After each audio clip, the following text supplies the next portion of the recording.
Donc, j'ai mis ce petit fascicule là que je vous propose de vous envoyer gratuitement, vraiment gratuitement, sans aucun engagement, page après page, si vous me laissez votre adresse, sur l'adresse mail que vous verrez en bas de la vidéo. C'est moi qui ai fait ça. Où sont les notes do, ré, mi, fa, sol, la, si sur les 6 cordes. Voilà, c'est.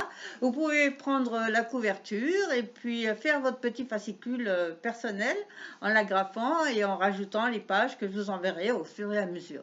Alors là, vous avez donc l'introduction sur la première page. Vous avez le schéma sur le nœud des cordes, parce que c'est très important de connaître les nœuds des cordes. Quoi, ré, sol, si, mi. Il faut le connaître aussi dans l'autre sens. Un petit schéma là pour bien vous mettre dans la tête mi, la, ré, sol, si, mi. Parce que très souvent on confond mi, la, ré, sol, si, mi, c'est-à-dire les noms des cordes, avec do, ré, mi, fa, sol, la, si, le nom des notes.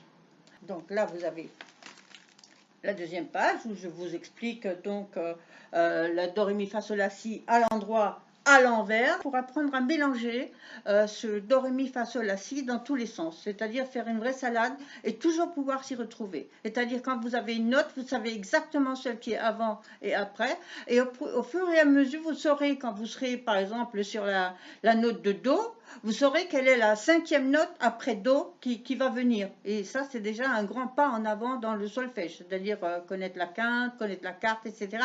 Mais on ne va pas parler de termes techniques, on va simplement apprendre où sont les notes. Là, ici, sans la guitare. Là, vous avez des petits. Là, je vous ai dessiné une échelle parce que pour moi, gamme en français, ça suscite pas une grande image, une gamme. La gamme majeure do, ré, mi, fa, sol, la, si.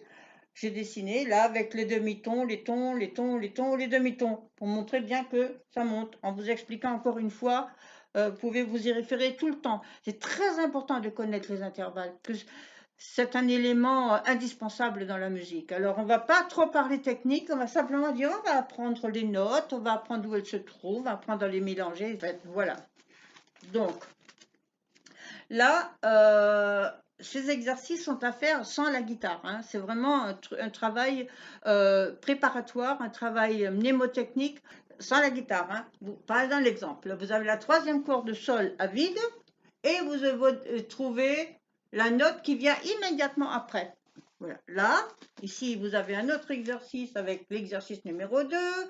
Vous avez la note qui vient immédiatement après la note à vide sur la 4e corde, la 2e corde, la 5e. Les notes 4 et 6 à chaque fois après la première note. Et là, c'est pareil. Voilà. Voilà. Ça, c'est un petit fascicule que je me propose de vous envoyer gratuitement au fur et à mesure qu'on travaillera dessus. Chaque fois qu'on fera une leçon par rapport à ces pages, je vous enverrai la page par mail. Voilà. Il suffit que vous me laissiez votre adresse mail. Alors, je vous dis à bientôt. Merci d'avoir été là. Faites connaître, partager, etc. Et pourquoi pas un petit pouce, ce serait sympathique. Un petit commentaire aussi, si vous avez aimé. Et je vous dis à bientôt pour la prochaine leçon de guitare en main cette fois-ci. Voilà, moi. Et vous, simplement, vous faites ça sans la guitare. Enfin, à bientôt, hein. Amusez-vous bien.